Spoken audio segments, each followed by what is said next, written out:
শরীর কেঁপে উঠছে বারবার। অস্থি মধ্যস্থ মজ্জাও ঠান্ডার প্রখরতা টের পাচ্ছে প্রবল ভাবে।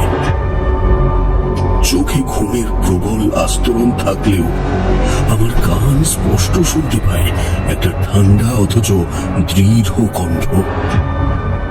সে আমাকে ফিসফিসিয়ে বলছে, দেখ আমার দিকে, একবার চোখ মেলে দেখ না, আমার মধ্যেই মিশে যাবি। আয় আয় আমার কাছে, মানুষ চক্ষু খুলে দেখ একবার আমাকে, দেখ দেখ আমার দিকে দেখ। সেই দৃঢ় ঠান্ডা কণ্ঠস্বরের সাথে সাথে ঘরের বাতাস আরো শীতল হয়ে ওঠে।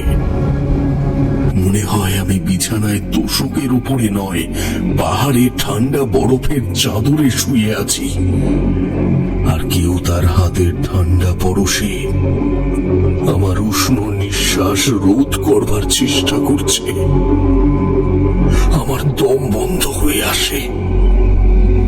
ঘুমন্ত চোখ খুলে আমি তৎক্ষণাৎ বিছানায় উঠে বসে বুঝতে পারি এতক্ষণ আমি ঘুম ঘরে এক অলৌকিক স্বপ্নের মধ্যে ছিলাম। পাশে কিশোরী দিব্যি শুয়ে ঘুমোচ্ছে, তার নাসিকা গহ্বর থেকে গর্জনের মৃদু শব্দ পর্যন্ত নির্গত হচ্ছে। চোখ খুলে অচেনা ঘর এবং অপরিচিত বিছানার পাশে কিশোরীকে দেখে আমি প্রথমে একটু চমকেই উঠেছিলাম, কিন্তু চোখ কসলাতে কসলাতে তৎক্ষণাৎ আমার মনে পড়ল আমরা এখন গাংনাপুরে ডাক্তার মহিম সান্যালের বাড়িতে রয়েছি। স্টেশন থেকে ঢিল ছোড়া দূরত্বে ওই জরাজীর্ণ মাটির কুঁড়েতে বসে রাত জাগায় যে এই দ্বিপ্রাহরিক ঘুমের একমাত্র কারণ, সেটা বুঝতে আর আমার বাকি থাকে না। কারণ মানুষ গভীর ঘুমের কবলে না পড়লে ভুলভাল স্বপ্ন কিংবা এমন নাসিকা গর্জন করে না। কিন্তু স্বপ্নটা কি শুধুই স্বপ্ন, নাকি কোনো অর্থ বহনকারী সংকেত, সেটা কিছুতেই বুঝতে পারি না। তাই ধীর পায়ে বিছানা থেকে নেমে ঘর থেকে বেরিয়ে আসি। তবে আজ দুপুরে ডাক্তার ভগিনী ভাঙা কলাইয়ের ডালটা ভীষণ সুন্দর রেঁধেছিল, সাথে বেগুন ভাজা, শাকের তরকারি আর সর্ষে বাটা দিয়ে কচি বাটা মাছটাও যদিও তুলনাহীন ছিল। কিন্তু ভাঙা কলাইয়ের ডালটা আমার ভীষণ মন কেড়েছে। তবে শুধু যে আমার মন কেড়েছে এমনটা একেবারেই নয়। তারানা তার কিশোরীও ডাল আর বেগুন ভাজা যোগেই প্রথম পাতে সব ভাত শেষ করেছে আজ।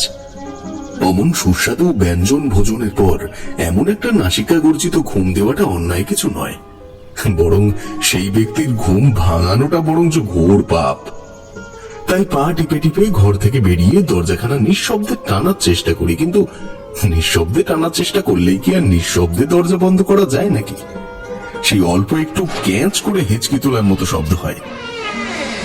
আসলে এটাই ডাক্তার বাড়ি আর তার সাজসজ্জার বয়সের পরিচয় দিচ্ছে, যে এটা কতদিন ধরে দাঁড়িয়ে রয়েছে। সেসব যাই হোক, দরজার পাল্লা হেঁচকি তুললেও কিশোরীর ঘুমের ব্যাঘাত ঘটে না। কিশোরী ঘরে নিশ্চিন্তে ঘুমোয়। আমি তারানাথের খোঁজে সিঁড়ি দিয়ে নিচে নেমে আসি। গ্রাম বাংলার মাটির দোতলা বাড়ি, তবে একটু অন্যরকম সিঁড়িগুলো একেবারেই ছোট নয়, শক্তপোক্ত কাঠের তৈরি সিঁড়ি। পা দিয়ে নামলে মনে হয় তাদের গম গম আওয়াজ নিজেদের পোক্ততার পরিচয় দিতে ব্যস্ত। শীতের দুপুর গড়িয়ে বিকেল হয় ক্ষণিকতার জন্য, তবে বিকেল শীতের হোক কিংবা গ্রীষ্মের, সে সবসময় বড় মায়াময়। আমি সিঁড়ি থেকে নেমে নিচের দালান পেরিয়ে উঠোনে এসে দেখি ডাক্তার ভগিনী বসে কাঁথা সেলাই করছেন। বাড়িটা মাটির হলেও বেশ বড়। বাড়ির উঠোন লাগোয়া ডিসপেন্সারিতে একটা তালা ঝুলছে। সকালে এসে যদিও ওই ডিসপেন্সারিতেই প্রথম গিয়েছিলাম আমরা। কিশোরীর শোনা কথা অনুযায়ী সত্যি সেখানে দেখে ভয় পাওয়ার মতন কিছুই ছিল না। বেশ কিছু রঙিন ওষুধের পাত্র, দরকারি শুকনো জড়িবুটি ছাড়া আর বিশেষ কিছু নেই। আর যা রয়েছে তা হলো ডাক্তারের বাবার সংগ্রহ করে রেখে যাওয়া বেশ কিছু মূর্তি, পুঁথি, পাথরের তামার ফলক আর একটা পটচিত্র ছাড়া ডিসপেন্সারিতে তেমন কিছুই নেই। তবে যে পটচিত্রটা, অর্থাৎ যে ফুলের চিত্রটা দেখে ডাক্তার পুত্র ভয় পেয়ে বধির হয়ে গেছে, সেটা দেখে আমরা তেমন কিছু বুঝতেই পারিনি। তো তবে এমন অদ্ভুত ফুলের ইহজগতে কোনো অস্তিত্ব আছে বলে আমার মনে হয় না। না হলে তা যদি হতোই তারানাথ তো কিছু বলতো। তবে একটা জিনিস খুবই অদ্ভুত, তারানাথ ওই চিত্রটাকে দেখার সাথে সাথেই বলেছিল, বুঝলে ডাক্তার, কদিন তোমায় এই ডিসপেন্সারিটা বন্ধ রাখতে হবে। বাড়ির কেউ, এমনকি তুমিও, আমার অনুমতি ছাড়া এই স্থানে আসবে না। এখন এই ঘর তালা দিয়ে বন্ধ করে দাও। তারানাথ কথাটা বলার পরে আমার ভীষণ জানতে ইচ্ছে হয়েছিল যে কেন তালা বন্ধ রাখতে হবে ডিসপেন্সারি। কিন্তু তার কথা দ্রুততা আর দৃঢ়তার কারণে আমি তাকে কিছুই জিজ্ঞেস করতে পারিনি। হয়তো কিশোরীও একই কারণে নিশ্চুপ ছিল। তবে ও আজ এখানে আসার পর থেকেই, বিশেষ করে ওই পটচিত্রটা দেখার পর থেকেই ও আরো বেশি চুপ করে গেছে। হয়তো পুরো বিষয়টা ভীষণ মনোযোগ দিয়ে অনুভব করার জন্যই এমন চুপ করে রয়েছে সে। তাই আমি ওই বিষয় নিয়ে আর বেশি ভাবিনি। তারানাথ কথাটা বলার সাথে সাথেই ডাক্তার ডিসপেন্সারি বন্ধ করে তালা দিয়ে দিয়েছিল। বিকেলের পড়ন্ত আলো এসে পড়েছে গাংনাপুরের ডাক্তার বাড়ির উঠোনে।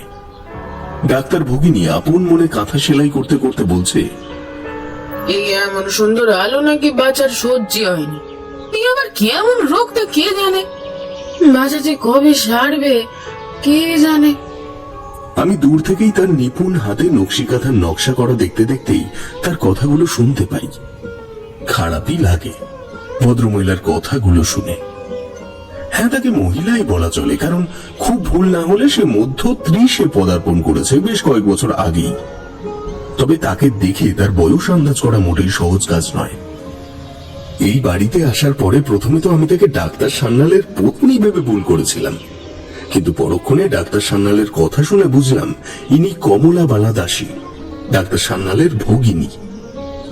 স্বামীর ঘর সে করতে পারেনি তার স্পষ্টভাষী স্বভাবের জন্য। স্বামী কর্মসূত্রে শহরে থাকতেন, তাই শাশুড়ির সাথে পরিমরা না হওয়ায় শ্বশুর বাড়ি তাকে ত্যাগ করেছে। তবে মহিলার মধ্যে সংসার না হওয়ার কোন রকম দুঃখের লেশ দেখতে পাওয়া যায় না, বরং সে তার ভাইপো বৌদির ঘরে হঠাৎ নেমে আসা অশান্তির জন্য তাকেই সব থেকে বেশি দুঃখিত বলে মনে হয়। তাকে দেখলে হয়তো অনেকেই বলবে বাপের বাড়ির প্রতি এত পীড়িতের জন্যই হয়তো তার সংসার হয়নি। কিন্তু আমার মনে হয় মানুষ যেখানে যেভাবে যাদের ভালোবেসে ভালো থাকবে সেখানে সেভাবেই ভালো থাকা উচিত, আর ওই মহিলা সেটাই করছে। তাই প্রথম থেকেই তার প্রতি একটা অদ্ভুত ভালো লাগা তৈরি হয়। কিন্তু ওই যে ঘর ছেড়ে বাইরের কোনো কিছুই ভালো লাগা উচিত নয়, তাই একটু গলা খাকড়েই আমি তাকে জিজ্ঞেস করি, আচ্ছা শুনছেন, ঠাকুর মশাই আর ডাক্তারবাবু কোথায় বলতে পারবেন?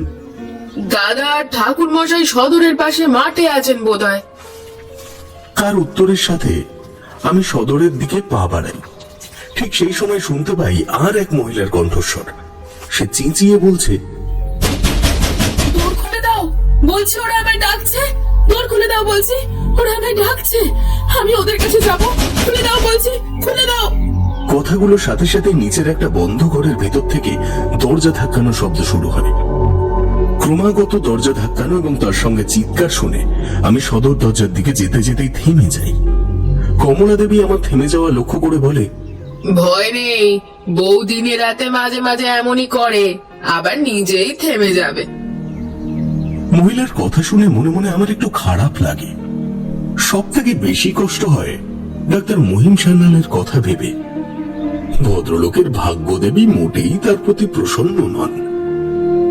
এক তো তার ভগিনী নিজের সংসার থেকে বিতাড়িত একজন দাদা হয়ে সেটা মেনে নেওয়া ভীষণ কষ্টের, সে ভাই যতই সমাজে সুপ্রতিষ্ঠিত হোক না কেন। তার উপর হঠাৎ ধেয়ে আসা কোনো এক ঝড়ে তার পুত্র স্ত্রী দুজনেরই এমন টালমাটাল অবস্থা। বিকেলের আলো প্রায় মিলিয়ে যেতে বসেছে। সদর দরজা দিয়ে বেরিয়ে পাশের মাঠের দিকে তাকিয়ে দেখি দিগন্ত বিস্তৃত মাঠে বিকেলের আলো যেতে বসেছে। দূরে তাকিয়ে দেখলাম পাশের সর্ষে ক্ষেতের পাশে তারানাথ তার ডাক্তার বসে তামাক টান দিচ্ছে। আসার সময় খেয়াল করেছিলাম বাড়িটার চারপাশে সুন্দর সর্ষে ক্ষেত রয়েছে। আল ধরে একটু এগিয়ে ঠিক আমরা দোতলায় যেই ঘরটায় রয়েছি একদিন তার পেছনে এসে উপস্থিত হই। তারানাথ ডাক্তারের সাথে কথা বলছেন। আমি তাদের কাছে আস্তে আস্তে শুনতে পেলাম ডাক্তার তারানাথের উদ্দেশ্যে বলছে, ঠাকুরমশাই, ওই পট তো বহু যুগ ধরে এ বাড়িতে রয়েছে। বাবার নেশা ছিল এদিক ওদিক ঘুরে বেড়ানো, আর সেই সময় বাবা বিভিন্ন জায়গা থেকে বিভিন্ন রকমের জিনিস সংগ্রহ করেছিল। নানান রকম মূর্তি তিনি ঘরে নিয়ে এলে মা বেশ রাগ করতেন, বলতেন সব মূর্তি ঘরে রাখা যায় না, কোনটা কোন দেবী মূর্তি না জেনেই বাড়িতে নিয়ে চলে এলে হয় না। আসলে মা ভীষণভাবে এগুলো মানতেন, আর উনি বিশ্বাস করতেন সবসময় মনের ইচ্ছে হলেই যা কিছু করা যায় না। ঠিকই তো বলতেন, সব মূর্তি ঘরে রাখতে নেই। মূর্তি মানেই সাধারণ গৃহী তাকে জল ফুল দিয়ে পুজো করতে পারবে, এ ধারণা একেবারে ভুল। কিন্তু ঠাকুরমশাই, আপনি তো বলছেন মূর্তির জন্য কিছু হয়নি। আর হ্যাঁ, আমার পুত্র অশোক, সেও তো চিৎকার করে মাটিতে পড়ে গিয়েছিল। তখন ওই পটে আঁকা ফুলের চিত্রের দিকেই চেয়েছিল, আর অদ্ভুত ভাবে বলেছিল, ওরা ডাকছে বাবা, ওখানে যাবো, ওরা ডাকছে আমাকে। সেটাই ছিল ওর শেষ কথা। তারপর থেকে না তো আলো সহ্য করতে পারে, না তো কোনো কথা বলে। সে একই ভাবে ওই নিচের কোণার ঘরে নিজেকে বন্দি করে রাখে। এক ফোঁটা ঘরের মধ্যে আলো জ্বললে গর্জন শুরু করে। উফ, সে কি ভয়ঙ্কর গর্জন! ঠাকুরমশাই, আমার ছেলেকে আপনি আগের মতো ঠিক করে দিন। ঠাকুরমশাই, আগের মতো ঠিক করে দিন। পারলে আপনি পারবেন ঠাকুরমশাই, আপনি পারবেন। ডাক্তার, এত ভেঙে পড়ো না। দায়িত্ব যখন নিয়েছি তখন আমি আমার সর্বস্ব দিয়ে চেষ্টা করব, কিন্তু তার জন্য সঠিক সময়ের প্রয়োজন। একটু ধৈর্য ধরো। তারানাথের কথায় ডাক্তার আশ্বস্ত হয় কিনা বুঝতে পারি না, কারণ তার চোখে মুখে ভয়ের ছাপ স্পষ্ট। সে শুকনো গলায় খালি বলে, আপনি যা ভালো বোঝেন তাই করুন ঠাকুরমশাই। ডাক্তারের মনের ভিতরে যে কি ঝড় চলছে তা আমি বেশ বুঝতে পারি। তাই তারানাথকে জিজ্ঞেস করেই ফেলি, আচ্ছা, পটচিত্রে যে ফুলটা চিত্র রয়েছে সে ফুল কি আদৌ আছে? কারণ অমন ফুল তো আমি কখনো কোথাও দেখিনি। আমার প্রশ্নের উত্তরে তারানাথ কিছু একটা বলতো, কিন্তু হঠাৎ করে একটা আত্মচিৎকার ভেসে আসায় আমরা প্রত্যেকে চমকে উঠি। আমি একটু অবাক হয়ে এদিক ওদিক দেখাচ্ছি। ঠিক সেই সময় তারানাথ বলল, এ তো কিশোরীর গলা, এ চলো দেখি। সত্যি তো, আমরা যেখানে দাঁড়িয়ে আছি ঠিক তার পাশেই দোতলার ঘরে শুয়ে কিশোরী গভীর ঘুমে মগ্ন ছিল, কিন্তু এখন চিৎকার কেন করছে সে? এসব ভাবতে ভাবতে দৌড়ে কিশোরীর উদ্দেশ্যে। যতক্ষণে এসে পৌঁছই ততক্ষণে সেখানে ডাক্তার ভগিনী কমলা দেবী উপস্থিত হয়েছেন। কিশোরী ভয়ে কুঁকড়ে বসে রয়েছে, মুখে যেন কি বিড়বিড় করে বলে চলেছে। তারানাথ ঘরে উপস্থিত হয়ে কিশোরীর কাছে গিয়ে তাকে জিজ্ঞেস করে, কি হয়েছে কিশোরী? এমন চিৎকার করে উঠলে কেন? তারানাথ বারংবার একই কথা জিজ্ঞেস করলেও সে কোনো কথা বলে না। হাঁটুর মধ্যে মাথা গুজে বসে ঠকঠক করে কাঁপতে কাঁপতে বিড়বিড় করে বলে, ওরা ডাকছে আমাকে, ওরা ডাকছে আমাকে, ওরা আমায় ডাকছে। কিশোরীর মুখের কথা শেষ হয় না। কমলা দেবী বললেন, কি সর্বনাশ! এই একই কথা তো বাঁচাও বলেছিল, আর তারপরে তো। কমলা কথাখানা সম্পূর্ণ করতে পারে না, তার আগেই তারানাথ বলে, আমায় খানিক দেখতে দাও, কিচ্ছু হয়নি। কথাখানা বলেই তারানাথ কিশোরীর কাছে গিয়ে মাথায় হাত রেখে মহা মৃত্যুঞ্জয় মন্ত্র পাঠ করে। ওম ত্রম্বকম যজামহে সুগন্ধিম পুষ্টিবর্ধনম উর্বারুকীমিব বন্ধনান। তারানাথের মন্ত্র পাঠে কিশোরী বোধহয় একটু ধাতস্থ হয়ে বলতে শুরু করে, আমি দেখলাম আমি এমন এক ফাঁকা স্থানে রয়েছি যেখানে কোথাও এক বিন্দু আলোর বাষ্প নেই। আমি হেঁটে চলেছি অন্ধকার মাঠ ধরে। হাঁটতে হাঁটতে এসে পৌঁছাই একটা ঘরে। সেই ঘরে প্রবেশের পর দেখি ঘরে কোনো দরজা নেই। সব থেকে বড় কথা, ঘরের মধ্যে কোথাও কোন রকম এক বিন্দু আলো নেই। আমি বহু চেষ্টা করি কিন্তু কোনো লাভ হয় না। তাই সর্বশক্তি দিয়ে চিৎকার করি, কেউ আছেন? আমি কোথায়? আমাকে বের করুন দয়া করে। আমার চরম আর্তনাদেও কেউ সাড়া দেয় না।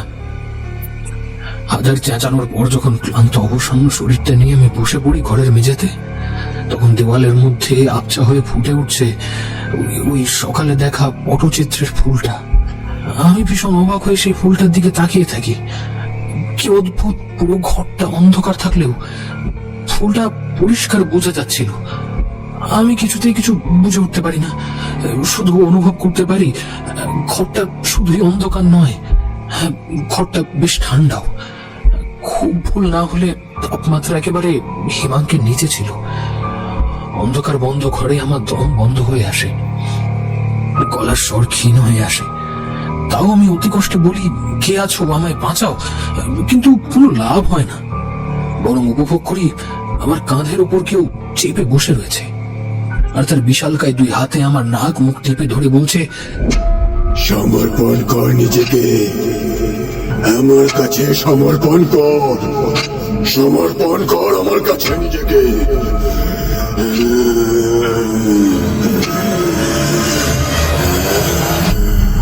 সেই বিভৎস কঠিন কণ্ঠস্বরে আমি ভীষণ ভয় পেয়ে যাই। মনে হয় তার রোষে আমার সব শেষ। সেই শীতল বদ্ধতা আমাকে শেষ করে দেয়। আমি চোখ বুজিয়ে চিৎকার করি, তারপর চোখ খুলে দেখি আমি এই ঘরে, কিন্তু শীতলতা রয়েছে প্রবল। কিশোরের মুখের কথা শুনে আমি রীতিমতো ভয় পেয়ে যাই। তবে শুধু আমিই নয়, ওখানে উপস্থিত থাকা সকলেই ভয় পায়। ভয় পাওয়াটাই যদিও স্বাভাবিক, তবে তারানাথ সবকিছু শুনে শান্ত কণ্ঠে বলে, কিশোরী শান্ত হও, শুধু মনে করে আমাকে একটা কথা বলো তো, তুমি যে ঘরের মধ্যে নিজেকে দেখেছিলে সেই ঘরটা কি কোনোভাবে এই বাড়ির ডিসপেন্সারি? তারানাথের প্রশ্নে আমি একটু অবাকই হই। মনে মনে ভাবি এটা কি করে সম্ভব, কিন্তু আবারও মনে ভাবি হতেই পারে এই প্রশ্নের ভিতরেও অন্তর্নিহিত কোনো অর্থ আছে। আর ঠিক সেই কারণে আমি আর কিছু বলি না। আমার ভাবনার মধ্যে কিশোরী অনেক ভেবে উত্তর দেয়, ঘরটা অন্ধকার ছিল, তবে হ্যাঁ, আপনি বলার পর আমার মনে হলো আমি জড়িবুটি আর পথ্যের গন্ধ সেই ঘরে পেয়েছি। কিশোরীর উত্তরে বোধহয় তারানাথ একটু স্বস্তিই পায়, আর ঠিক সেই কারণেই বলে, ডাক্তার, আমি বোধহয় বুঝতে পেরেছি কি হয়েছে, কিন্তু আরো একটু গভীরে যেতে হবে যে, তার জন্য আমার তোমার সাহায্য লাগবে। হ্যাঁ নিশ্চয়ই, আমাকে কি করতে হবে বলুন না ঠাকুর মশাই। সমস্যা থেকে মুক্তি পাওয়ার জন্য আমি সবকিছু করতে পারি, প্রয়োজনে নিজের প্রাণটুকু দিয়ে দিতে পারি। আমার ওই একরত্তি ছেলেকে আর স্ত্রীকে বাঁচানোর জন্য আমি সবকিছু করতে পারি। বলুন আমায় কি করতে হবে। তারানাথ সমস্যার কারণটা বুঝতে পেরেছে। এটুকু শুনেই ডাক্তার একটু আশার আলো দেখেছে, আর ঠিক সেই কারণেই সে নিজের প্রাণের বিনিময়ে হলেও স্ত্রী পুত্রকে বাঁচাতে চাইছে। কিন্তু কমলা দেবী তো তার ভগিনী, সে নিজের ভাইয়ের মৃত্যুর কথা কিছুতেই শুনতে পারে না। কেঁদে বলে ওঠে, ও মা গো, হে আমার কি অলক্ষণে কথা গো, তোমার কিছু বলে এই সংসারের কি হবে শুনি। খবরদার খবরদার, তুমি কিন্তু এমন কথা বলবে না, আমি বলে দিলাম। কমলার ভয়ের কারণটা আমাদের সাথে সাথে তারানাথও বুঝতে পারে, তাই সে বলে, আহা, তোমরা একটু শোরগোল থামাও দেখি। কিছু হবে না, শুধু একটু সাবধানে থাকতে হবে কটা দিন, আর সবাইকে একটু বেঁধে বেঁধে থাকতে হবে, বুঝেছো? কথায় কথায় সন্ধ্যা নামে গাংনাপুরে, আর সান্নাল বাড়ি ধীরে ধীরে তলিয়ে যায় অন্ধকারের ছায়ায়। খুব অল্প সময়ের মধ্যেই নিবিড় নীরব সন্ধে নেমেছে ডাক্তার বাড়ি জুড়ে। পুরো বাড়িটায় এক অদ্ভুত নীরবতা বিরাজ করছে। তারানাথ আর আমি দাঁড়িয়ে রয়েছি আধারের সর্ষে খেতে। সেই ঘটনার পরে কিশোরী একটু থমকেই গেছে, তবে থমকে গেলেও সে একেবারে থেমে যায়নি। তাই অনেকবার বারণ করার পরেও সে আমাদের সাথেই বাড়ির বাইরে এসেছে। যদিও সেই ঘটনার পরেই তারানাথ একটা মন্ত্রপ্রত শিকড় গঙ্গা জলে ধুয়ে সাদা সুতো জড়িয়ে তার ডান হাতে বেঁধে দিয়েছিল। আমরা চারজনেই দাঁড়িয়ে রয়েছি সেই সর্ষে ক্ষেতের মাঝে। শীতের সন্ধে, উত্তরে বাতাস অবিরাম বইছে। এমন শীতে বাড়ির বাইরে বের হতে কারোরই ইচ্ছে করে না, কিন্তু তারানাথ যখন বাইরে এসেছে তখন তার একটা বিশেষ কারণ তো অবশ্যই রয়েছে। তাই আমরা সকলেই বিনা বাক্যে তার সাথে বাড়ির বাইরে বের হয়েছি। মাঠের আল ধরে বেশ কিছুক্ষণ হাঁটার পর তারানাথ ডাক্তারের বাড়ির সামনে দাঁড়িয়ে বলল, দেখো তো ডাক্তার, কিছু দেখতে পাচ্ছ? সামনে মাঠ, তারপর খানিক ফাঁকা জমি বেয়ে গিয়ে তার বাড়ি। এতে আবার দেখার কি আছে, এমনটা ভেবেই ডাক্তার উত্তর দেয়, কি দেখবো ঠাকুর মশাই, তো বহু যুগের পুরনো তেমাথার তাল মাঠার, তারপর রাস্তা পেরিয়ে আমাদের বাড়ি। ডাক্তারের কথার মধ্যেই আমি কিছুটা আনমনেই বললাম, চারিপাশ শীতের গভীরতায় ক্ষণিক ডুবে থাকলেও ডাক্তার বাড়ি ডুবে আছে গভীর নিকষ অন্ধকারে। হ্যাঁ, আকাশে অর্ধচন্দ্র রয়েছে, আশেপাশে তার ক্ষণিক আলো ছড়িয়েছে। কিন্তু ডাক্তার, বাড়িতে আলোর বিন্দু রয়েছে। ডাক্তার খুব মন দিয়ে কিছুক্ষণ নিজের বাড়িটা দেখার পর অবাক হয়ে বলল, হ্যাঁ তাই তো, এমন সুন্দর কুয়াশাবিহীন রাতে আলো তার এক বিন্দু আমার বাড়িতে পড়েনি। কি করে সম্ভব? সবই সম্ভব ডাক্তার। এই জগতে ভালো আর মন্দের মধ্যে থাকে চুল চেরা ফাঁক, আর সেই ফাঁকেই পড়েছে তোমার বাড়ি। এই কথার অর্থ কি ঠাকুর মশাই? ডাক্তার, তোমার পরিবার অন্ধকার জগতের প্রবেশের দরজায় দাঁড়িয়ে রয়েছে, আর সেই জগতে তোমার পুত্রকে নিয়ে যাওয়ার জন্যই এত চেষ্টা করছে অন্ধকারের দূত। তবে ভয় নেই, এখনো সে পুরোপুরি কবজা করতে পারেনি। সেই কারণেই তোমার বাড়ির উঠোনে বুলবুলি আর টিয়া নিজের ইচ্ছায় এসে বসে। গোয়ালের গরুগুলো জীবিত রয়েছে, আর উপরওয়ালার অশেষ আশীর্বাদে যে ঠিক সময় আমরা এসে পড়েছি। আর সপ্তাহখানেক বাদেই যে অমাবস্যা আসবে, সেই দিনই ও নিজের কার্য সম্পন্ন করবে। কিন্তু তার আগে চতুর্দশী রাতে আমাদের এই পরিবারকে আলোর পথে ফেরাতে হবেই। কিন্তু এই সব কিছুর মধ্যে সর্বপ্রথম জানতে হবে এই পরিবারে অন্ধকারের উপাসক কে ছিল। তারানাথের কথা শুনে ডাক্তার শুধু চমকেই ওঠে না, ভীষণ রকম ভয়ও পায়। কি বলছেন ঠাকুর মশাই? আমার বাড়িতে অন্ধকারের উপাসনা কি করবে? আমার বাবা নাস্তিক ছিলেন, কিন্তু তা বলে অন্ধকারের উপাসনা এ তো হতেই পারে না। কিন্তু এটাই যে হয়েছে ডাক্তার, আর সেই কারণেই তোমার পুত্র অন্ধকারে বিলীন করে দিতে চাইছে নিজেকে। আমাদের যা করার এই মুহূর্তেই করতে হবে ডাক্তার। তারানাথের কথার তীব্রতা আমাদের সাথে ডাক্তারও বেশ উপলব্ধি করতে পারে, আর সেই কারণেই তৎক্ষণাৎ তারানাথের পায়ের কাছে বসে বলে, আপনি কিছু একটা করুন ঠাকুর মশাই, আপনি কিছু একটা করুন। আমার পরিবারকে আপনাকেই বাঁচাতে হবে। আমার স্ত্রী পুত্র, এদেরকে রক্ষা করুন ঠাকুর মশাই, এদেরকে রক্ষা করুন। ডাক্তার, এত উতলা হইও না, ঠিক একটা না একটা ব্যবস্থা হয়েই যাবে। এখন যথাশীঘ্রই আমাদের বাড়ির ভিতরে যেতে হবে, চলো দেখি। রাত এখন বেশ গভীর। আমরা তিনজনে ঘরের মধ্যে বসে আছি। ঠিক ঘরের মধ্যস্থলে একটা লণ্ঠন জ্বলছে। আমি প্রশ্ন করলাম, আচ্ছা ঠাকুরমশাই, আপনি বললেন এই বাড়ি অন্ধকার আর আলোর মাঝে রয়েছে, সেটা থেকে মুক্তির উপায়টা কি? আর তাছাড়া কিশোরীও কি সেই অন্ধকারের কবলে পড়েছে? তারানাথ আমার কথা শুনে হেসে জবাব দিল,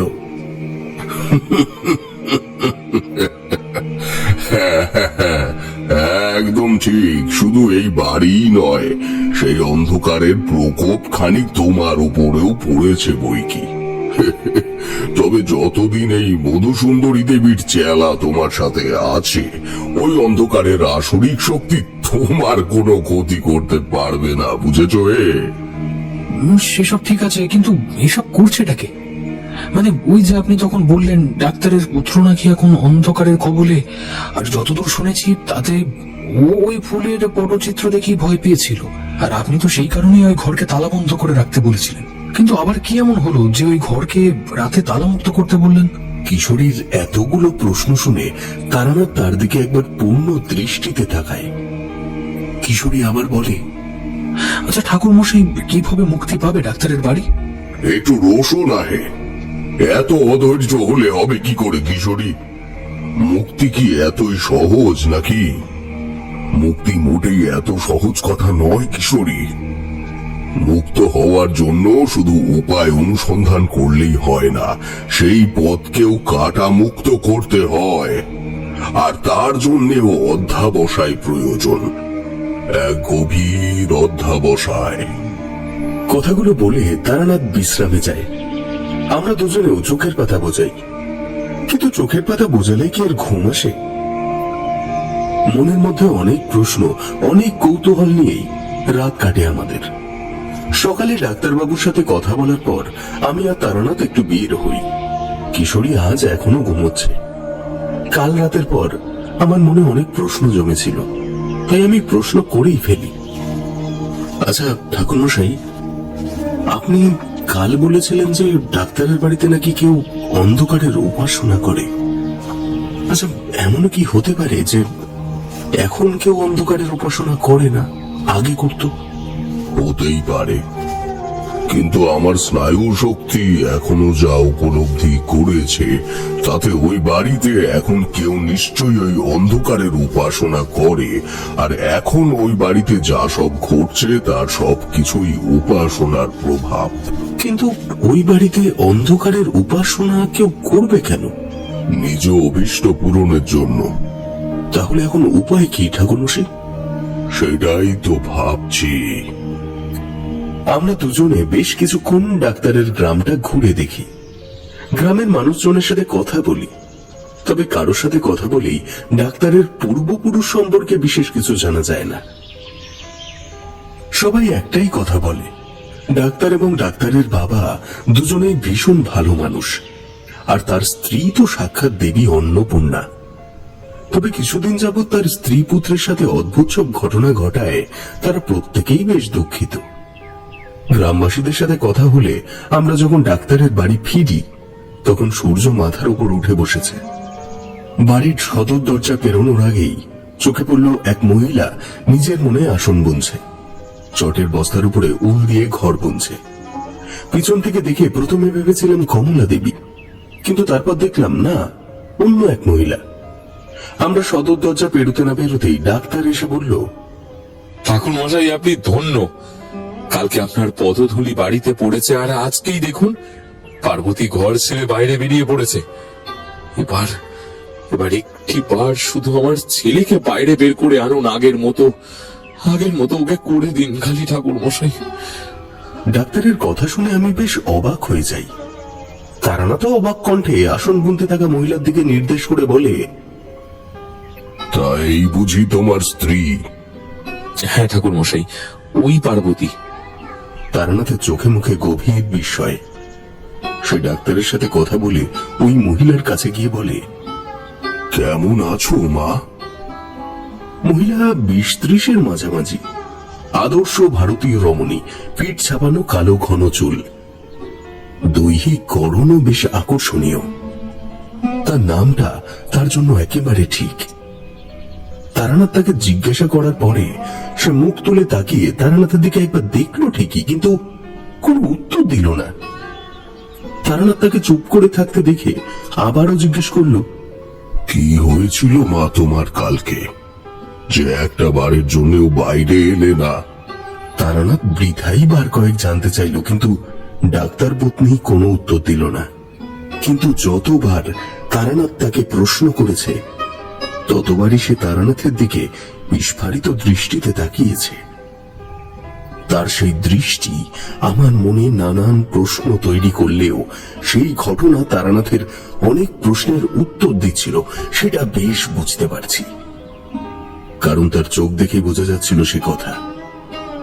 নানান প্রশ্ন উত্তরের মধ্যে দিয়েই কেটে যায় 4-4টে দিন, কিন্তু কোনো সিদ্ধান্তে পৌঁছানো যায় না কিছুতেই। অমাবস্যা আসতে আর বাকি মাত্র 3টে দিন। এদিকে ডাক্তারের ছেলের অবস্থা ক্রমশ খারাপ হচ্ছে। সে নিজেকে ক্রমাগত অন্ধকার জগতের মানুষ করে তুলেছে। আগে অন্তত দিনে একটিবার খাবার খেত, কিন্তু এই দুদিন হলো সে এক ফোঁটা জলও খাচ্ছে না। এদিকে ডাক্তারের পরিবারের এমন কোনো ইতিহাসও জানা যায়নি যার উপর ভিত্তি করে সমস্যা সমাধানের পথে এগোনো যায়। এক কথায় বলা চলে, তারানাথের খড়ের গাদায় ছুঁচ খোঁজার মতন অবস্থা হয়ে যায়। কিন্তু তবুও সে হাল ছাড়ে না। সন্ধ্যাবেলা দাওয়ায় বসে ডাক্তারের থেকে তার স্ত্রীর বাপের বাড়ির সম্পর্কে জানতে চায়। নিজের পুত্র ও স্ত্রীর কথা ভেবে তার স্ত্রীর পরিবারের সম্পর্কে সবকিছু জানায়। তার স্ত্রীর পরিবারের প্রত্যেক সদস্য সম্পর্কে পূর্ণাঙ্গ বিবরণ শোনার পরেও তারানাথের মনে মনে অনেক প্রশ্নের উত্তর কিছুতেই মেলে না। তাই সে কায়দা করে পার্বতী দেবীর পিতৃগৃহের ঠিকানাটাও জেনে নেয়। আর তারপর দিন সকালে আমাকে আর কিশোরীকে সাথে নিয়েই সে রওনা দেয় দেবলগড়ের উদ্দেশ্যে। দেবলগড় একটা ছোট্ট গ্রাম। গাংপুর থেকে গরুর গাড়িতে বেশ কিছুক্ষণের পথ দেবলগড়। কিন্তু যেতে যে হবেই, ঠিক সেই কারণেই সকাল সকাল বেরিয়ে পড়েছিলাম আমরা তিনজনে। গ্রাম্য পরিবেশ আর গাড়োয়ালের হুড় হুড় শব্দে আমরা যখন দেবলগড় পৌঁছালাম তখন বেশ বেলা বেড়ে গেছে।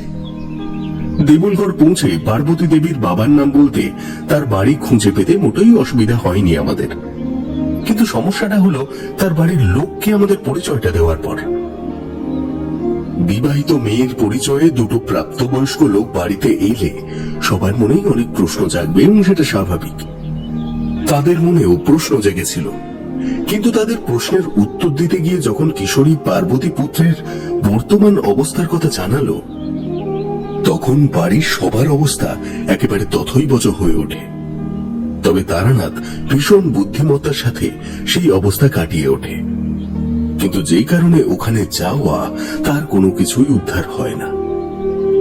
ডাক্তার মহিম সান্যাল এবং তার বাবা ভীষণ ভালো মনের মানুষ। তাদের মতো মানুষ এই পৃথিবীতে হয় না। এইসব শুনেই সেখান থেকে বিদায় নিতে হয় আমাদের। সারা রাস্তায় কিশোরী তারানাথকে নানান প্রশ্ন করতে থাকে, কিন্তু তারানাথ সেসব প্রশ্নের উত্তর বেশ বুদ্ধিমত্তার সাথে এড়িয়ে যায়।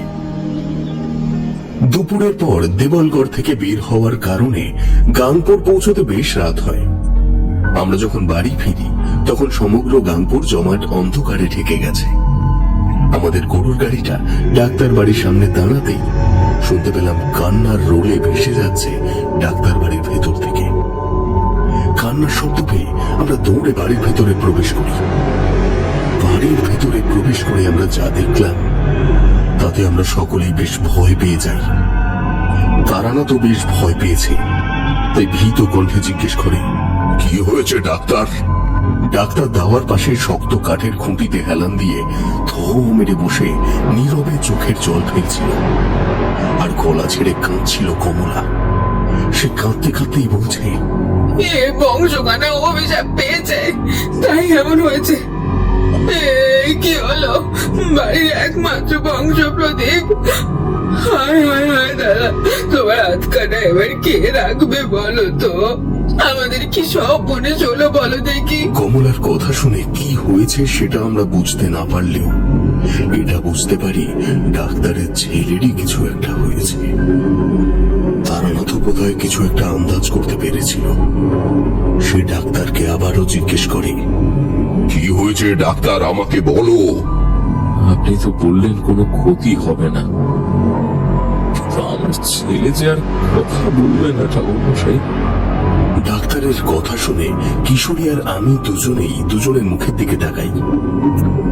তারানাথ আর এক মুহূর্ত দেরি না করে ডাক্তার পুত্রের ঘরের দিকে ছুটে যায়। আমরাও যাই তার পিছু পিছু। ঘরের ভিতরে গিয়ে যা দেখি তাতে আমাদের হাত পা পেটের ভিতরে ঢুকে যায়। ডাক্তার পুত্র শরীরটা আগের দিনের তুলনায় আরো বেঁকে গেছে। সে উপরের দিকে তাকিয়ে ঘরের দক্ষিণ দিকে পড়ে রয়েছে, আর ডাক্তার গিন্নি সেদিকে তাকিয়ে চুপ করে বসে রয়েছে ঘরের মেঝেতে। এলো চুল, চোখগুলো বড় বড় হয়ে রয়েছে তার দিকে, এক দৃষ্টে তাকিয়ে রয়েছে তার আত্মজের দিকে। ছেলেটির অবস্থা দেখে তারানাথ সেদিকে এগিয়ে গিয়ে নিজের গলায় থাকা রুদ্রাক্ষের মালাটা খুলে ডাক্তারের ছেলের কপালে স্পর্শ করে এক অদ্ভুত মন্ত্র যোগ করতে শুরু করে। ওম পূর্ণমদ পূর্ণমিদং পূর্ণাৎ পূর্ণমুদচ্যতে পূর্ণস্য পূর্ণমাদায় পূর্ণমেব অবশিষ্যতে। ওম শান্তি, ওম শান্তি। মন্ত্রের যে একটা অদ্ভুত শক্তি আছে তা আমরা এর আগে বহুবার শুনেছি, কিন্তু সত্যি যে মন্ত্র শক্তির যে কি ক্ষমতা তা আমরা এবার প্রথম সচক্ষে দেখি। তারানাথ মন্ত্র পাঠ করার সাথে সাথে ছেলেটি বিড়ি বিড়িয়ে বলে ওঠে, ওই ফুলের মধ্যে ওরা আমায় ডাকছে, আমি যাব ওদের কাছে, আমায় যেতে দাও, আমায় ওদের কাছে যেতে দাও, আমি যাবো ওদের কাছে। ছেলেটি এই কথাগুলো বলার সাথে সাথেই আবার আগের মতো নেতিয়ে যায়। ওদের ওখানেই থাকতে দাও, তোমরা আমার সাথে বাইরে চলো। তারানাথ কথাগুলো বলার সাথে সাথেই আমরা সকলে বাড়ির বাইরে বেরিয়ে আসি। ডাক্তার কেঁদে কেটে সারা, সে এতক্ষণ ঘরের মধ্যে সবটা দেখছিল। তারানাথ ঘরের বাইরে বের হতেই তারানাথের পায়ে ধরে বলে, ঠাকুরমশাই, আমি শুনেছি আপনি এমন অনেক ঘটনার সাথে লড়াই করেছেন, বহু মানুষকে সমস্যার হাত থেকে মুক্তি দিয়েছে। আমার ছেলেকে আপনি মুক্তি দিন, ওর এত কষ্ট আমি বাবা হয়ে সহ্য করতে পারছি না ঠাকুরমশাই, সহ্য ছি ডাক্তার, আমি তোমার থেকে এমন কথা একেবারেই আশা করিনি। তুমি বাপ হয়ে এমন কথা বলতে পারো না। ঠাকুরমশাই, আর কি বলবো বলুন তো? বাপ হয়ে কি করে ছেলের অমন অবস্থা সহ্য করি বলুন তো ঠাকুরমশাই? আমি বুঝতে পারছি ডাক্তার, আমি সব বুঝতে পারছি। তুমি এত ভেঙে পড়ো না, সব ঠিক হয়ে যাবে। এটা তো মানো দুর্বল চিত্ত ভুল সিদ্ধান্তের আঁকড়া। হ্যাঁ, কিন্তু এখন আমাদের কি করণীয় ঠাকুরমশাই? কি আবার করণীয়? সমস্যার সমাধান করতে হবে। চলো আমার সাথে, এখন ওই ডিসপেন্সারিতে যেতে হবে। চাবি নিয়ে এসো। এখন এই ঘটনার পর ডিসপেন্সারিতে যেতে হবে, এটা শুনে আমি একটু অবাকই হই, কিন্তু কিছু বলি না। কিন্তু কমলা দেবী সে তো চুপ থাকে না, সে হই হই করে বলে ওঠে, কি বলছেন? এই সময় ডিসপেন্সারি খুলতে হবে কেন? আপনি তো বললেন ডিসপেন্সারি আর খোলা যাবে না, তাহলে এখন আবার ডিসপেন্সারি খোলার কথা কেন বলছেন?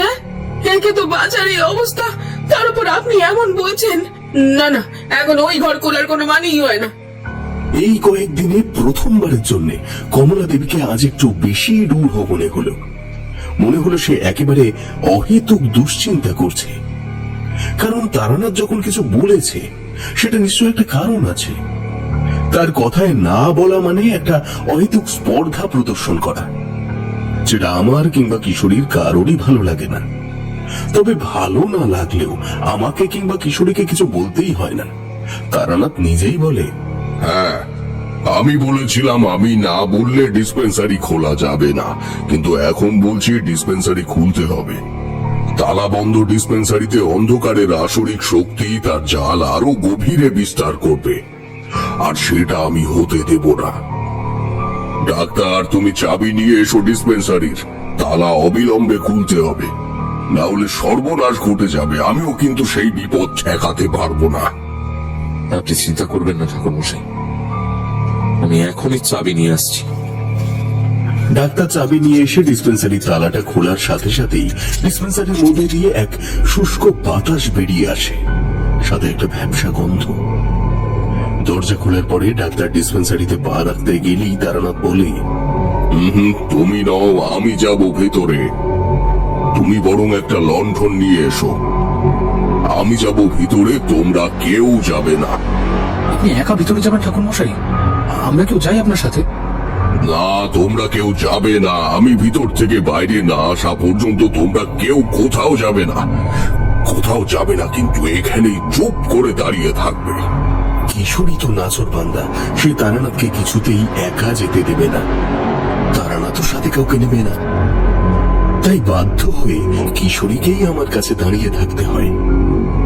সময় খানিক এগোয়, তারানাথ বের হয় না। কমলা দেবী চিল্লিয়ে চলেছেন। কি হলো ঠাকুর মশাই, আপনি যে ভেতরে গিয়ে রয়ে গেলেন আর বাইরে বেরোচ্ছেন না, কি হলো? বাইরে আসুন। কমলা দেবীর ব্যবহারে আমরা খুব অবাকই হই, আর তার দাদা ভীষণ বিরক্ত হয়ে বলেন, কমলা তুই এমন করছিস কেন? কিশোরী অধীর আগ্রহে ডিসপেন্সারির দরজার দিকে তাকিয়ে রয়েছে। আমিও সেদিকে তাকিয়ে আছি, কিন্তু আমার অবচেতন মন ভেবে চলেছে নানান রকম কথা। আমি ভেবে চলেছি কমলা দেবী বুকে চলেছেন ঠিকই নানান রকমের কথা, সেসবের মধ্যেই হঠাৎ ঝোড়ো হাওয়া বয়ে আসে কোথা থেকে। সোজা হয়ে দাঁড়িয়ে চোখ খুলে রাখা যায় না, আমাদের চিন্তা ক্রমশ বাড়ছে। তার মধ্যেই হঠাৎ করে তারানাথ ডিসপেন্সারি থেকে বেরিয়ে এলো, হাতে সেই অদ্ভুত ফুল আঁকা পটচিত্রটা। আমি হতভম্বের মতো দাঁড়িয়ে রয়েছি। কিশোরীর চোখ আবার বিস্ফারিত, কিন্তু কোনো কথা বলার ক্ষমতা তার তখন নেই, শুধু দেখছে। ডাক্তারের চোখে মুখেও অনেক প্রশ্ন, আর কমলা নানান কথা বলে চলেছে। এ কি, আপনি আমার এই পটচিত্রটা টেনে এনেছেন? এটার জন্য আজ আমাদের বাঁচার এই অবস্থা। না না, এটা আমার দিন, আমার দিন। কথাটা বলেই কমলা তারানাথের দিকে এগিয়ে যায়। এমন ভাবে সে পটচিত্রের দিকে এগিয়ে যায় সে যেন ভীষণ রকম রেগে আছে, কিন্তু যখন পটচিত্র ছিনিয়ে নেওয়ার জন্য সেদিকে হাত বাড়ায়, তখন তার চোখে মুখে ফুটে ওঠে এক অন্য ছাপ, যেন সে এতদিন এটাই চেয়ে এসেছে, এমন একটা ভাব যে ওই ছবিটাই তার সবকিছু, চাওয়া পাওয়ার মূল উৎস। আমি যেহেতু কমলা দেবীকে খুব কাছ থেকে চিনতাম না, তাই তার সম্পর্কে আমি সেভাবে ভাবিনি, কিন্তু কিশোরী তার ব্যবহার আমাকে যথেষ্ট ভাবাচ্ছিল। তার অমন বিস্ফারিত চোখ, প্রশ্নসূচক মুখ আমাকে যথেষ্ট অবাক করে। আমি তাকে কিছু বলবো কি, তার আগেই তারানাথ ডাক্তারকে চেঁচিয়ে বলে, এসব কি? তোমার বাড়িতে এমন এক বিষয়ের উপাসনা হয় আর সেটা তুমি জানতে না? এটা আমাকে মানতে হবে। তারানাথ তো প্রচন্ড রেগে আছে।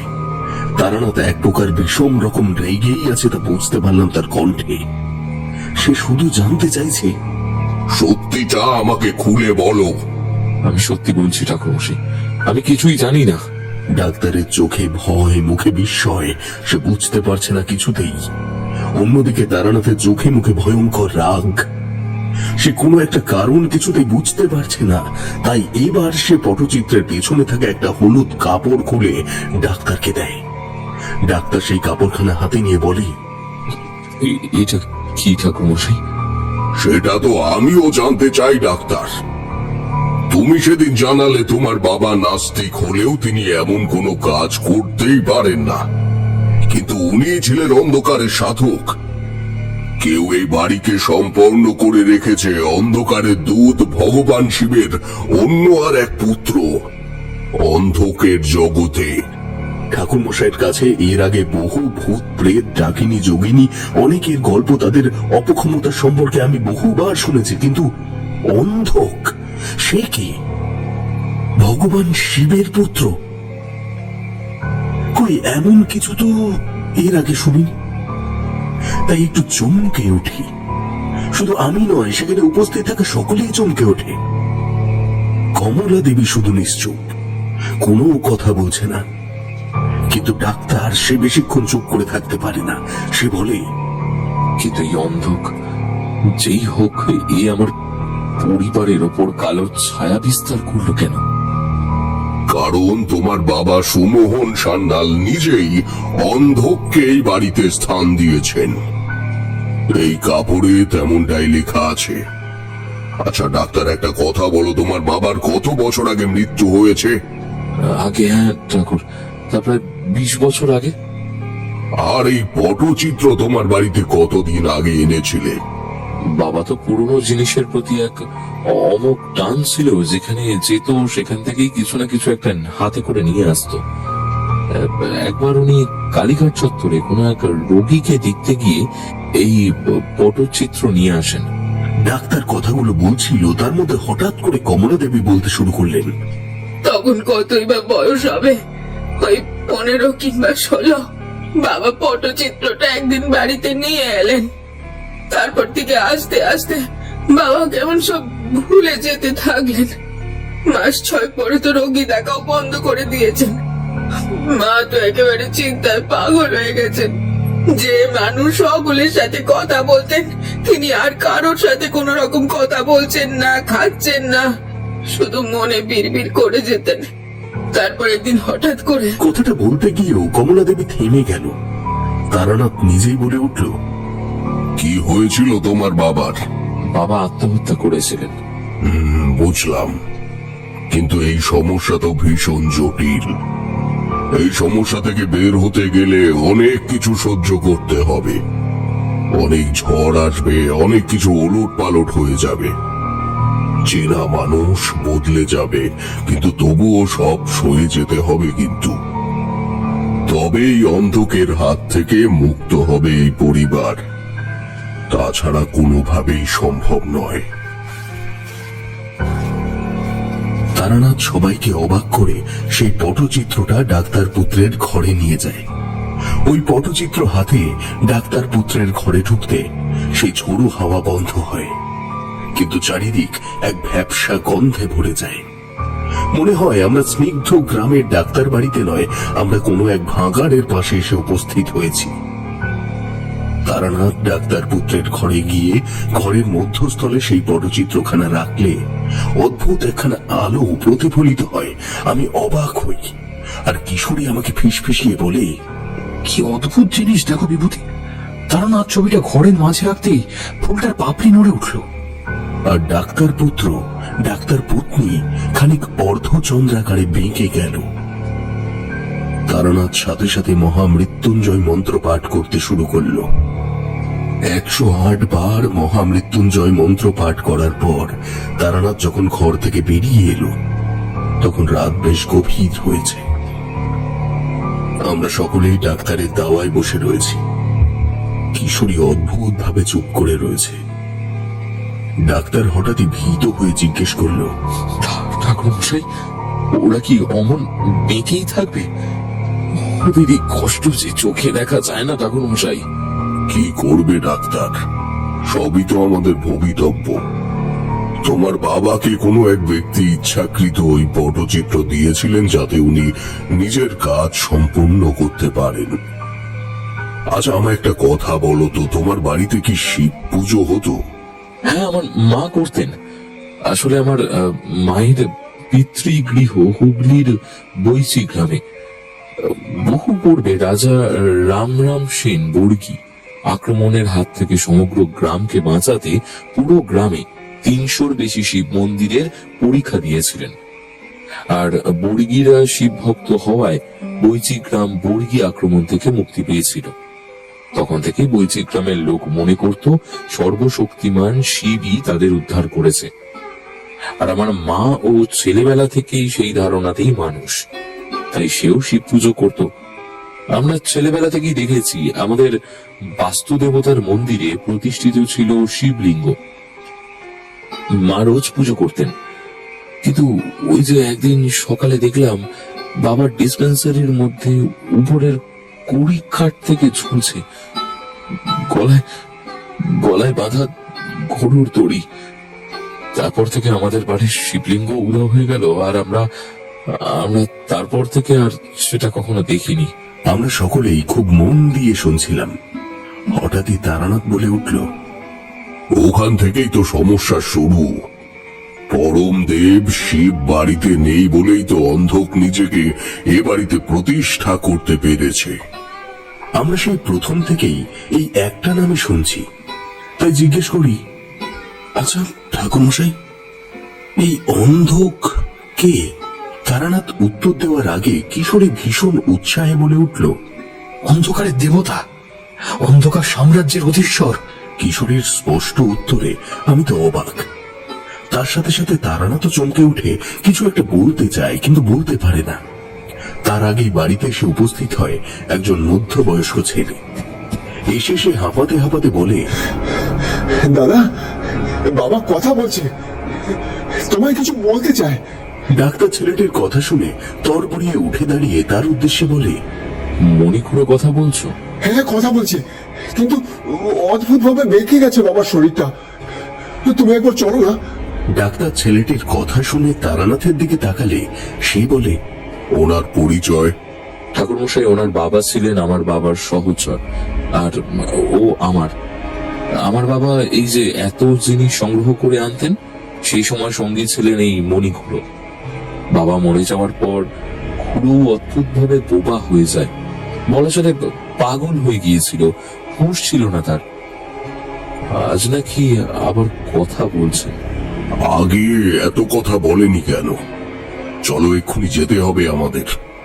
আমরা যাবো শুনে কমলা দেবী বললেন, এত রাতে না গেলেই নয়, কাল সকালে গেলেও তো হতো। না, হতো না। এখন বিপদ সম্মুখ সমরে। কাল চতুর্দশী, যা করার আগামী কালই করতে হবে, নইলে সমূহ বিপদ। তাহলে একটু দই খেয়ে যান সকলে, দুপুরের পর তো আর ও ঘর থেকে বের হতে পারেনি, তাই এটুকু। না, সেসব পরে হবে। ডাক্তার, চলো। কমলার কথার স্পষ্ট উত্তর দিয়ে তারানাথ ডাক্তারকে নিয়ে নিবারণের বাড়ির পথ ধরে আমাদের সঙ্গ নেয়। ডাক্তারের বাড়ির দুটো বাড়ি পরেই নিবারণের বাড়ি। মাটির দু কামরা ঘর, টালির চাল। একটি ঘরে কাঠের তক্তপোষে শুয়ে আছেন মণি খুড়ো। শরীরটা ধনুকের মতো বেঁকে গেছে। ডাক্তার গিয়ে দাঁড়াতেই সে জড়ানো গলায় বলল, বাবা, সময় তুমি নেই। তুমি কেমন আছো খুড়ো? এই তো কথা বলছো তুমি। তুই মহাদেবকে প্রতিষ্ঠা কর মহাদেবকে। সময় এই বাবা। বয়স্ক ভদ্রলোকের কথার উত্তরে তারানাথ বলল, কিন্তু সেই শিবলিঙ্গ কোথায়? লোকটির চোখে জল, মুখে ক্ষীণ শব্দ। সে জড়িয়ে জড়িয়ে বলছে,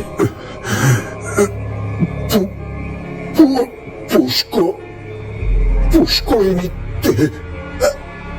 এবং কথাটি বলার সাথে সাথেই তার জিভটা বেরিয়ে আসে। ওখানে জীবন থেমে যায় তার, যেন এইটুকু বলার জন্যই বেঁচে ছিল সে। আমরা কিছুই বুঝতে পারি না। তারানাথ নিবারণকে বলে, বাবার গতি গঙ্গা করো, কিন্তু যা করার খুব সাবধানে করতে হবে। ডাক্তার সেখানে থাকতে চেয়েছিল, কিন্তু হাতে বেশি সময় নেই, তাই গাঁয়ের লোকের ভরসায় সব ছেড়ে দিয়ে সেখান থেকে চলে আসতে হয়। রাত কেটে যায়। সকালে তারানাথ ডাক্তার বাড়ির দাওয়ায় বসে আছে।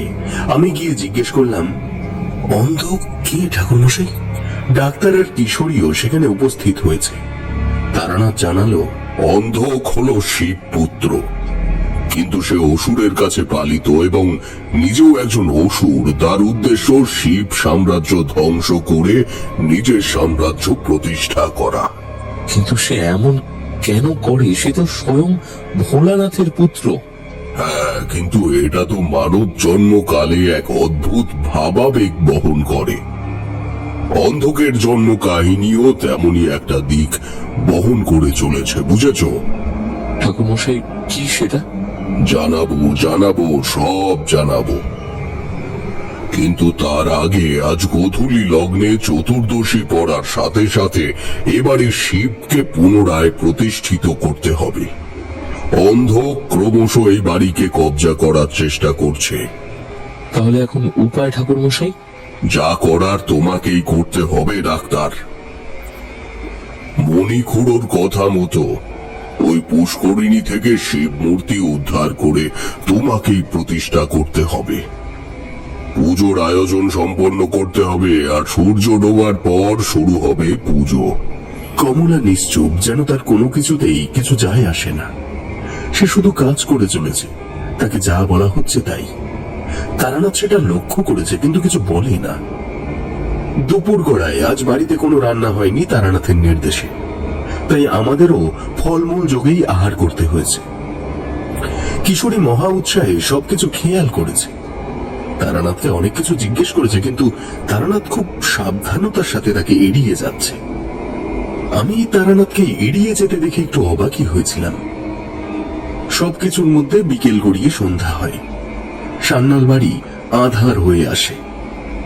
তারানাথ মন্দিরের সামনে যজ্ঞের স্থান তৈরি করেছে। ডাক্তারও তৈরি হয়ে এসেছে।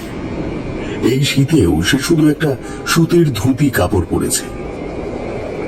তারানাথ হাতের কর গুনে তার হাতে একটা বেল কাঠ দিয়ে বলে, যাও, শিবলিঙ্গ উদ্ধার করে নিয়ে এসো পুষ্করিণী থেকে।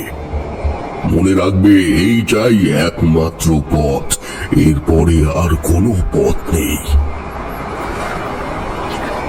ডাক্তার তার নির্দেশ মতো পুকুরের দিকে এগিয়ে যাচ্ছে, আর তার পেছন পেছন কমলাও এগোচ্ছে। কমলাকে তারানাথ থামতে বলে, কিন্তু সে থামে না। প্রথমে তো আমি বুঝতে পারি না, ভাবি দাদাকে এগোতে দেখে সেও এগিয়ে যাচ্ছে বোধহয়। কিন্তু পরক্ষণে যখন তারানাথ মহা মৃত্যুঞ্জয় মন্ত্র পাঠ করে একটা বেল ডালের ডগা দিয়ে আঘাত করলে তার ভেতর থেকে প্রকাশ পায় এক অন্য রূপ। সে কি বিভৎস রূপ তার! তার দেহ আপনা থেকেই লম্বা হয়ে যাচ্ছে। হুঙ্কারিয়ে সে বলে, তুই আমায় তাড়াবি? এত সাহস তোর? আমি আজ 25 বছরে বাড়িতে রয়েছি। আমার প্রভুকে আমি এখানে স্থাপন করব এই পরিবারে। সুমোহন আমাকে এখানে আনার পরে বাইরে ফেলে দিতে চেয়েছিল, কিন্তু আমি তাকে শেষ করে দিয়েছি। কথাগুলো বলার সাথে সাথে তার চোখ থেকে আগুন বেরিয়ে আসে। তারানাথ তার কথা শুনে ডাক্তারের উদ্দেশ্যে বলে, তুমি এগিয়ে যাও, আমি এদিকে আছি। ডাক্তার, তুমি এগো। তোমার পা থামলে কিন্তু সর্বনাশ হবে। তুমি উদ্দেশ্যে এগিয়ে যাও। ডাক্তার পুষ্করিণীর দিকে এগিয়ে যাচ্ছে, মুখে মহেশ্বরের নাম। এদিকে তারানাথ কমলাকে প্রশ্ন করছে, তুমি এই বাড়ির মেয়েকে মারলে কেন? মারিনি, সে নিজেকে সমর্পণ করেছে। কমলা কোনোদিনও সুখী ছিল না নিজের জায়গায়। সে মেয়ের মতো বাঁচতে চায়নি, সে চেয়েছিল এই পরিবারের ছেলেদের মতো বাঁচতে, কিন্তু ওকে জোর করে বিয়ে দেওয়া হয়। বিয়ের পর এই বাড়িতে এলে আমি তাকে নিজের মোহে বশ করি। সে আমার পূর্ণ পরিচয় পেয়ে দাদার প্রতি মিথ্যে প্রতিশোধের আশায় আমার কাছে নিজেকে সমর্পণ করে। তারপর থেকেই আমি চেষ্টা করি সকলকে নিজের আয়ত্তে আনতে, কিন্তু পারিনি। অনেক সময় লেগেছে, কেউ ওই পটচিত্রের মধ্যবিন্দুতে হাতই দেয়নি। সেদিন ভুল করলো ডাক্তার পুত্র আর তারপর ডাক্তার পত্নী। আমি খুব সহজে ওদের নিজের কবজায় করলাম। ওরা এখন আমাদের আয়ত্তে। তুই যাই করে নে, বাঁচাতে পারবি না ওদের। কথাখানা বলে সে অট্টস্বরে হেসে উঠল। তার সাথে হেসে ওঠে কিশোরী। সেই হাসির চোটে কেঁপে ওঠে সমগ্র ডাক্তার বাড়ি। তারানাথ কিছু বোঝার আগে কিশোরী জলে ঝাঁপ দেয়। আমি কিছুতেই বুঝতে পারি না কি হলো। তারানাথ আমাকে বলে, বিভূতি, বিভূতি, কিশোরীকে আটকাও। আমার ত্রিশূল খানা নিয়ে যাও। ওর গায়ে স্পর্শ করলে ও চেতনা হারাবে, কিন্তু জলে একবার ডাক্তারকেও স্পর্শ করলে অনর্থ হয়ে যাবে। ও এই অন্ধকারের শক্তি প্রকোপে রয়েছে। তুমি তাড়াতাড়ি যাও। তারানাথের কথাখানা শোনা মাত্র মাটিতে পুঁতে রাখা ত্রিশূলটা হাতে নিয়ে জলে ঝাঁপ দিই। কিশোরী জল তুল পার করছে ডাক্তারকে ধরার জন্য, আর ডাক্তার শিবলিঙ্গ খুঁজতে। আমি ত্রিশূল হাতে নিয়ে কিশোরীর দিকে এগিয়ে যাই। শীতের প্রবলতা উপেক্ষা করে নিষ্পাপ প্রাণ দুটোকে বাঁচাতে তারানাথের লড়াইয়ে আমি সামিল হই। কিন্তু কিশোরী পর্যন্ত পৌঁছতেই সে আমার গলা টিপে ধরে। আমার খানিকের জন্য হলেও মুক্তি প্রশ্ন হয় আমার পরক্ষণে মনে পড়ে ত্রিশূলটা তাকে স্পর্শ করালেই সে শান্ত হয়ে যাবে। আমি তাই করি। জলের মধ্যে কিশোরী অচেতন হয়ে পড়ে। ততক্ষণে ঝড়ের বেগ তীব্র হয়েছে। ঝড় হাওয়া আমার শরীরে কাঁটার মতো বিচ্ছে। তারানাথ মন্ত্র পড়ে বেল ডালের ডগা দিয়ে তাকে আটকে রেখেছে। সে মুখে বলে চলেছে, ছেড়ে দে, ছেড়ে দে আমায়, অনর্থ হয়ে যাবে। তুই জানিস না তুই কাকে আটকেছিস। তারানাথ ভয় পাওয়ার মানুষ নয়। মন্ত্রের জোরে তাকে নিজের উল্টো দিকের আসনে বসায়। বাম হাতে তার স্কন্ধে বেল ডালটা ধরে থেকেও পাশে চলতে থাকা মশাল থেকে যজ্ঞের অগ্নি প্রজ্বলিত করে মন্ত্র পড়তে শুরু করে সে। কমলার ভেতরে থাকা এক অসুর গর্জন করতে শুরু করে। সে ভয়ঙ্কর গর্জন। আমি ততক্ষণে অচেতন কিশোরীকে সাথে নিয়ে উঠে এসেছি। তারানাথের ইশারায় কিশোরীকে যজ্ঞস্থলে শুইয়ে দিই। তারানাথ যজ্ঞ শুরু করে। ডাক্তার শিবলিঙ্গ নিয়ে জল থেকে উঠে আসে। তারানাথ তাকে শিবলিঙ্গ যথাস্থানে বসিয়ে যথা উপাচারে পুজো করতে বলে আর মুখে পাঠ করতে বলে শিব স্তোত্রম। ডাক্তার অক্ষরে অক্ষরে তা পালন করে। শিবলিঙ্গের ওপরে বিল্লপত্র স্থাপনের সাথে সাথে তারানাথের পাশে পড়ে থাকা পটচিত্রটা আপনা হতেই উড়ে যজ্ঞের অগ্নিতে ভস্মীভূত হয়ে যায়। আর সামনে বসে থাকা কমলারূপী অন্ধকাসুরের দূত হুঙ্কারিয়ে ওঠে বাতাসে ধুমায়িত ধোঁয়ার মতো উড়ে যায় আর বলে যায়, অন্ধক প্রতিষ্ঠিত হবে, কেউ রুখতে পারবে না। এখানে নয়তো অন্য কোনো স্থানে প্রতিষ্ঠিত হবে অন্ধক। তারানাথ সেই কথার কোনো উত্তর দেয় না। মন্ত্র পড়তে শুরু করে সে। ঝোড়ো হাওয়া থেমে যায়, প্রকৃতি একেবারে শান্ত হয়ে যায়। সে নিজের স্বভাবে ফিরে আসে, কিশোরীর জ্ঞান ফেরে। আমরা তারানাথের সাথে পুজোর স্থান থেকে ডাক্তার পুত্রের ঘরে ফিরে আসি। আর তারানাথ মহেশ্বরের স্নান জল ডাক্তার পুত্র আর পত্নীর অবচেতন দেহের উপর ছিটিয়ে দিলে তাদের জ্ঞান ফেরে, তারা আগের মতো হয়ে ওঠে। আমরা ডাক্তারের অনিচ্ছা সত্ত্বেও পরদিনই ফিরে আসি কলকাতায়। সেই ঘটনার পরে কিশোরী নিজেই বিশ্বাস করে না সেটায় তার সাথে কি হয়েছিল, আর আমিও আমার স্বপ্নের কথা কাউকে বলি না। সব স্বাভাবিক চলতে থাকে। আমি মাঝে মাঝে কিশোরীর সাথে মটলেনের বাড়িতে আসতে থাকি। এই যেমন আজ রবিবারের বাজারে বিকেল পড়তে না পড়তেই এসে হাজির হয়েছি মটলেনের বাড়িতে। তারানাথ সিগারেটে টান দিতে দিতেই সবে বলতে যাবে, ঠিক তেমন সময় চারি এসে চিঠি দিয়ে যায়। তারানাথ চিঠিটা খুলে পড়ে আপন মনে বলে, সে ফিরেছে, প্রেত নগরীতে ফিরেছে সে। সে ফিরেছে মানে? কে ফিরেছে? অন্ধক। কার চিঠি এটা? আমার এক বন্ধুর চিঠি। যেতে হবে তপোবন। আমরাও যাবো আপনার সাথে। যাবে? চলো, জানি না এবার সে কত ভয়ঙ্কর, কি আছে আমাদের সম্মুখে।